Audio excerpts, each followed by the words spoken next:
My name's Arielle Patrice Scott, and I am 22, and I run a company called GenJuice. So GenJuice is being called the next MTV, where we are building the #1 source for 20-something content. And we're starting off by building the largest network of 20-something bloggers. My love affair with tech started very early. I was studying abroad. I went to Brazil, and when I was in Brazil, I had no clue what I wanted to do, and I was 18 years old. And when I got back from Brazil, I told my mom that I wanted to become an entrepreneur. And I got connected to my first co-founder, and we started a company called Internship In. That company failed. We failed miserably. Not miserably, we got covered by like TechCrunch and Washington Post. Everyone talked about us. It was the first ever venture I ever had.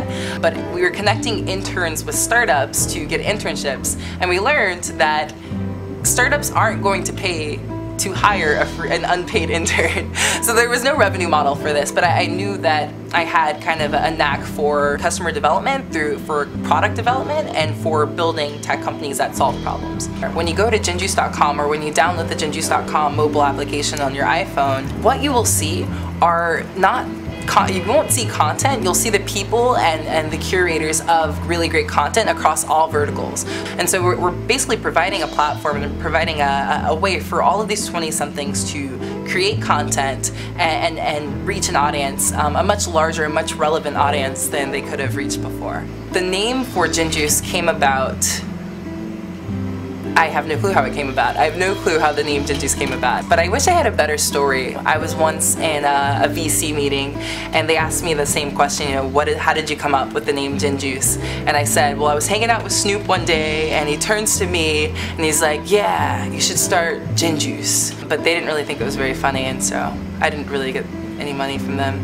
People are starting to call me kind of cocky, but I can walk into any meeting with any big VC or small VC or older person, young person, and say, I know how to reach this audience better than you ever could. And then they throw money. It's just coming out. And it's only because it's really easy to build an application. It's really easy to hire a team of engineers and bring them in and build something that's like really sexy and fun, and like you put it up and color raises like $41 million.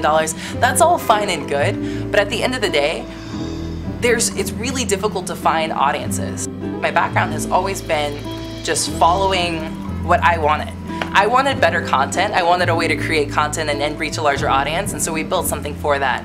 I wanted an internship with a startup, so I built something for that.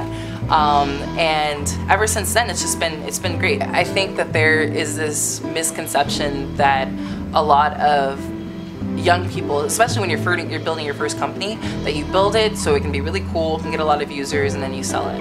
I think that whole model is flawed. I'm just learning, what would I do if I didn't have GenJuice? I would probably build a new GenJuice. I'd probably do the same thing. So I might as well just build something that I love to work on, that I'll love to work on when I'm 40-something or 50-something. And if I just so happen to not be involved anymore, it's still a growing, thriving entity that someone else can then take on and build into something great. So.